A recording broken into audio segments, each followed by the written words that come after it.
Housing News. Housing TV Africa in Housing Development Broadcasting.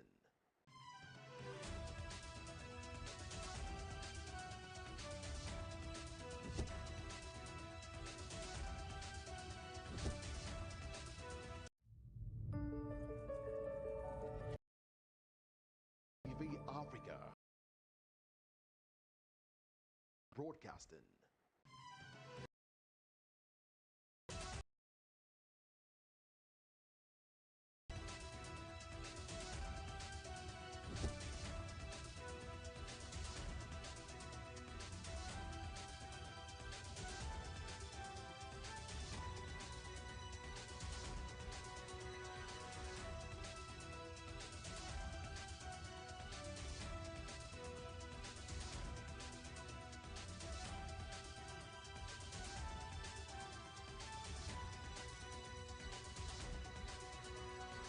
Welcome to Housing News at the top of the hour. I am Flora Ani. Here are the top stories. President Tinubu approves 50% electricity subsidy for hospitals and schools.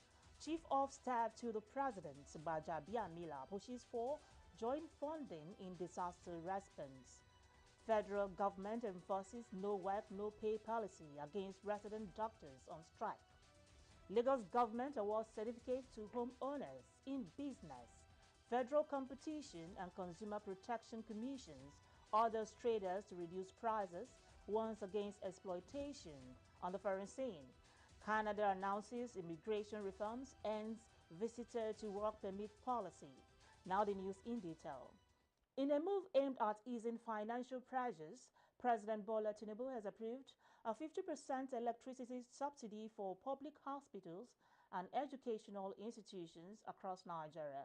This decision, which reflects the administration's commitment to supporting essential services, was confirmed by the Minister of State for Health, Dr. Tunji Alausa, during a briefing in Kaduna.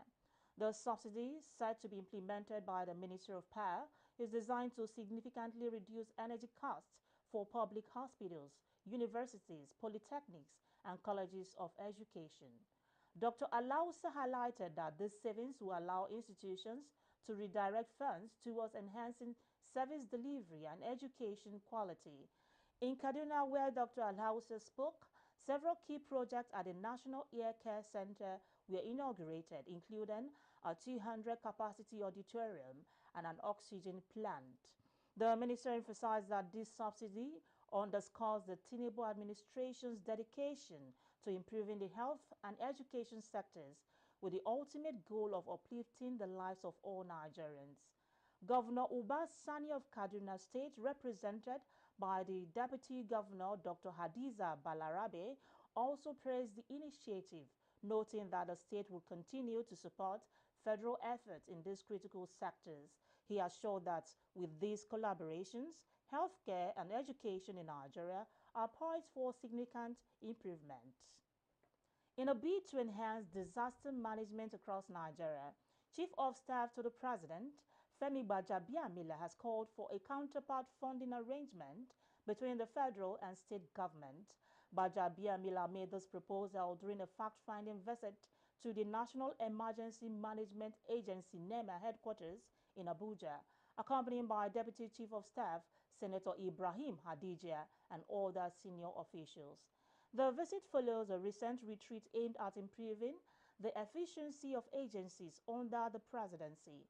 Gbajabiamila commended NEMA for its active role in managing emergencies, but emphasized the need for better coordination and financial support from state government to ensure more effective disaster responses. Flooding, as has been observed, is a perennial problem in Nigeria. It's year in, year out. A lot of this flooding can be prevented or at least reduced. I'm glad to hear that you do a lot of training in terms of what needs to be done, because manpower is also very important. It's not just about the money, but if you have the money and you throw it and you don't know what to do with it, I don't know how long or how regular the training is, because situations continue to evolve, technology continues to evolve, and I think it's important important that we make that training as regular as you can. And I'm also glad you have which you talked about very briefly. I'd like to know more about that, your National Emergency Operations Center. I think that's also very, very, very, very key. The most important thing is for us to know what your challenges are. And I'm glad you got to it at the end of the day, to know how you do business, how it works, and then what are these challenges, how can we optimize your capacity and allow you fulfill your mandate fully. Senator Hadajia echoed this sentiment, urging state government to step up their contributions to disaster management efforts while assuring NEMA of continuous federal support to strengthen their agency's capacity to respond to emergencies. Just like most of the recommendations come up, encourage NEMA to focus on preparedness and prevention. I understand that that has been part of their hypothesis. But I know that there's a significant funding challenge based on the fact that the traditional source of funding has been eroded because most of this money is going directly to the states. And I know they are also inundated. NEMA, everybody calls for NEMA, including the state governors. And I'm sure Chief will remember during the legislative days, not a day will pass when somebody will not raise a motion and include an NEMA response, including incidents of banditry that would border on security.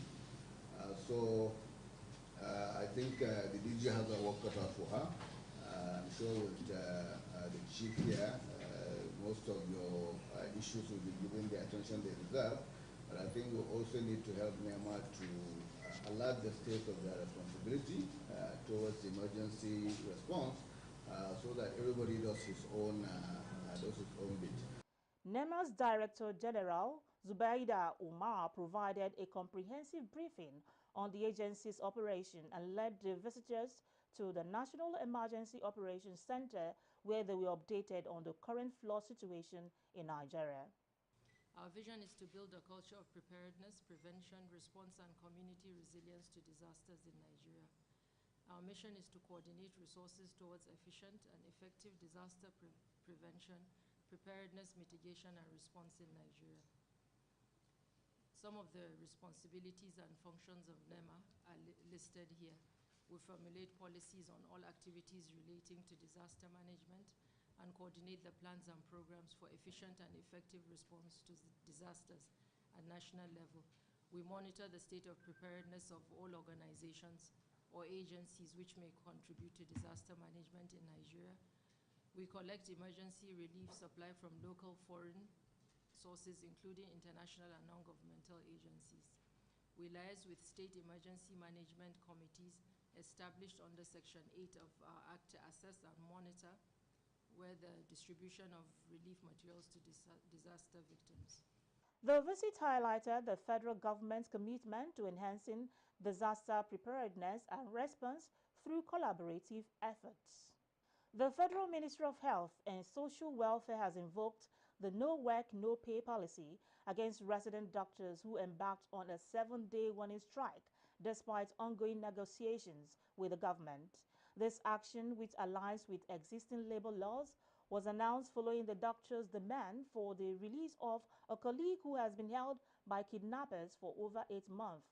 Ado Bako, the ministry's spokesman, clarified that the government decision was not meant to undermine the concerns of medical professionals, but to ensure that essential healthcare services remain uninterrupted.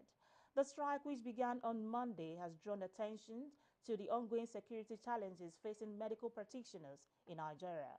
Bako also revealed that high-level efforts involving security agencies are underway to secure the release of the kidnapped doctor. The ministry urged resident doctors to return to the negotiation table to collaboratively address the challenges facing the healthcare sector, stressing that constructive dialogue remains the best way to resolve disputes. The strike has sparked widespread concern, with many calling for a swift resolution to prevent further disruptions in the healthcare system. The ministry stance underscores the government's commitment to maintaining order while addressing the legitimate grievances of its workforce. The Nigerian Labour Congress President Joe Ajaero has reaffirmed his unwavering commitment to the labour movement, describing it as the most patriotic organization in the country. Addressing a large crowd of union members at the NLC headquarters, Ajaero vowed that the union would not waver in its dedication to advocating for workers' rights. Ajaero's comments came after his release from a police sermon where he faced allegations ranging from terrorism financing to treasonable funneling. Despite these charges, Ajaero downplayed the ordeal, recalling similar challenges faced by labor leaders during past military regimes. The labor leader emphasized the importance of unity and solidarity among workers, urging them to remain steadfast in the fight for better working conditions. Solidarity! Comrades, I want to thank every one of you. Thank all comrades in the states that are in various state commands that are praying that those that have been fasting since morning can break their fast now. Comrades, the labor movement is worth dying for because of the patriotism and commitment. Labor movement is one of the biggest pan-Nigerian organizations. Our patriotism from the days of colonial government to even the period of the military is unshakable. We are more patriotic than any other institution you can think of in this country. And we are going to continue to be that. We have gone there and we are back. I just want to confirm to you that as a citizen, I've gone there and we are back here. So, and you can't do this job we are doing without this type of hazard. It's expected. And for those of you who called me, I told them that this is the hazard of the job. So, comrade, even at the unit level, some of us experience this. You know, as far back as 97, 98, I was telling Falana, we were pulling together in the cell, enjoying ourselves during the time of Abacha. So, comrades, but what is important is the circumstances, you know, that took you to that place. But whatever is the case, we are out to continue the struggle. Yes, sir. Yes, sir. We are out. We have gotten minimum wage, but which has not been implemented. Yes. So we have to press for its implementation as soon as possible. Yes. Every other thing that will make the welfare of the Nigerian worker to be worthwhile, we will be involved in it. We will not listen to any distraction. He also took the opportunity to thank the NLC members for their solidarity, which he described as crucial in the ongoing struggle for workers' rights. In a significant milestone for housing development, the Lagos State government presented certificates to homeowners who have successfully completed their mortgage payment under the state housing scheme. The event held on Thursday in Ikeja highlighted the government's ongoing commitment to making home ownership accessible to residents. Governor Babajide Sanwo-Olu, speaking at the ceremony organized by the Lagos State Mortgage Board, emphasized the state's dedication to addressing the housing deficit by partnering with private sector to deliver affordable housing. The governor noted that the state has initiated and completed numerous housing projects targeting low and middle income earners, including notable developments such as the Lagos Homes project in Iporin, Lekki, and Ikorodu. Sanwo-Olu also encouraged homeowners to take advantage of the current amnesty period to regularize their title document. During the event, the governor also renamed the Ilupeju housing scheme after Muftau Olatunji Hamsat, the late father of Deputy Governor Dr. Obafemi Hamsat, as a tribute to his contributions to the state. Chief of Army Staff Lieutenant General Taoreed Lagbaja has expressed confidence in the Nigerian military's ability to secure a decisive victory in the fight against terrorism, banditry, and kidnapping. Speaking at the closing section of the combined second and third quarters conference 2024 in Uyo, Lagbaja assured Nigerians that the military efforts are yielding positive results. This optimism comes as a defense headquarters announced that a total of 1,166 terrorists were killed in military operations across the country in August alone.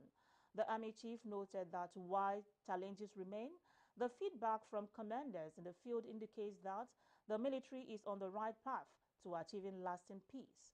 In Abuja, during the bi-weekly briefing, Major General Edward Buba, Director of Defense Media Operations, revealed additional successes in the military's ongoing operation, including the arrest of 1,096 suspected terrorists and the rescue of 721 kidnapped civilians. Let's take a break. More stories coming your way. This is Housing TV Africa on YouTube and click on the subscribe button. Subscribe to Housing TV Africa to stay updated on latest happenings in Nigeria's housing sector. Follow our social media pages, like and share our posts. On Facebook, Housing TV Africa. On Twitter, Housing TV Africa. Instagram, Housing TV Africa. Join the conversation and keep up with latest housing updates. Glad to have you back on Housing TV News at the top of the hour. The Federal Competition and Consumer Protection Commission has issued a stern warning to traders and market stakeholders, giving them a one-month deadline to reduce the prices of goods and services or face enforcement actions. This directive was announced by the FCCPC's new Executive Vice Chairman, Mr. Tunji Bello, during a stakeholders engagement in Abuja. Bello expressed concern over the rampant practice of exploitation pricing, citing an example where a blender sold for $89 in the United States was being retailed for almost 1 million naira in Lagos. He stressed that such practices are harmful to the economy and vowed that the Commission will take decisive actions after the one-month grace period. The meeting, which brought together various market stakeholders, also highlighted the challenges contributing to high prices, including transportation costs, multiple taxation, and insecurity. Traders at the event defended their pricing strategies, attributing the increases to the rising cost of doing business in Nigeria. Despite these challenges, Bello called on traders to demonstrate patriotism by adjusting their prices and cooperating with the Commission. He warned that failure to comply will result in severe penalties, including fines and imprisonment.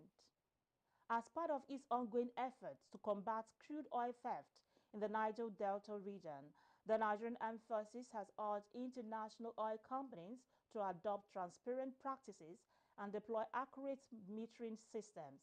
This call was made by Major General Edward Buba, Director of Defense Media Operations, during a press briefing in Abuja. Buba emphasized the need for greater cooperation among stakeholders in the oil sector, including local communities, to effectively tackle the issue of crude oil theft. He noted that the military is committed to enforcing the persecution of those involved in illegal oil activities, recognizing this as a critical step in eradicating the problem. Of Operation Delta Safe maintain the momentum against the activities of perpetrators of crude oil theft. The troops continued to find and destroy illegal refining sites, as well as arrest the perpetrators of crude oil theft. Our operations in the course of the month spiked the nation's daily crude oil production to cross the 1.5 million barrels per day mark. Nevertheless, as part of our operational efforts, troops are urging for more transparency by the international oil companies operating in the region, transparency with the deployment of accurate metering system, Troops are also seeking cooperation of stakeholders in the oil sector as well as cooperation of the local communities. During August 2024, troops of Operation Delta Safe made significant strides in curbing oil theft, arresting 54 individuals and recovering over 3 million liters of stolen crude oil. Major General Buba reaffirmed the military's dedication to ensuring that Nigerians' natural resources are protected from illegal exploitation, with the ultimate goal of securing the nation's economic future. The Canadian government has officially ended a temporary public policy that allowed visitors to apply for work permits from within the country. This policy, introduced in August 2020 during the COVID-19 pandemic, was initially intended to assist visitors who were unable to leave Canada due to travel restrictions. The Immigration, Refugee and Citizenship Canada announced the termination of the policy as part of broader efforts to regulate the number of temporary residents and maintain the integrity of the immigration system. The policy, which was set to expire in February 2025, will no longer be in effect after August 28, 2024. According to the IRCC, some individuals have exploited the policy to mislead foreign nationals into believing they could obtain work permits through fraudulent means. The termination of this policy aligns with Canada's ongoing immigration reforms, which aim to ensure that only eligible individuals are granted work permits. The IRCC encouraged visitors who wish to work in Canada to explore the appropriate channels, such as applying for a work permit before entering the country. Gernot Roy, head coach of the Titans of Benin Republic, has announced a 25-man squad for their upcoming Africa Cup of Nations AFCON qualifiers. The Benin squad will face Nigeria in Uyo on September 7, followed by a clash with Libya 3 days later. Leading the squad are forwards Jody Dosoi and Steve Monnier, who have been instrumental in Benin's recent successes. Additionally, leading the squad are Bashirul Sika from Cotton FC and Samador Atijukoi from Bani Gerson FC, as he looks to strengthen his team ahead of these crucial matches. That's the much we can take on Housing TV News at the top of the hour. Before we go, a quick look at our top stories. President Tinubu approves 50% electricity subsidy for hospitals and schools. Chief of Staff to the President, Gbajabiamila, pushes for joint funding in disaster response. Federal government enforces no work, no pay policy against resident doctors on strike. Lagos government awards certificate to homeowners in business. Federal Competition and Consumer Protection Commission orders traders to reduce prices, warns against exploitation.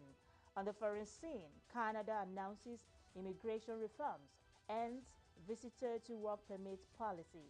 To get more news in the housing sector, subscribe to Housing TV Africa on YouTube. Follow Housing TV Africa on all social media platforms. Don't forget to download the Housing TV Africa mobile app on Google Play Store and App Store to stay connected. I am Flora Ani. Thanks for watching.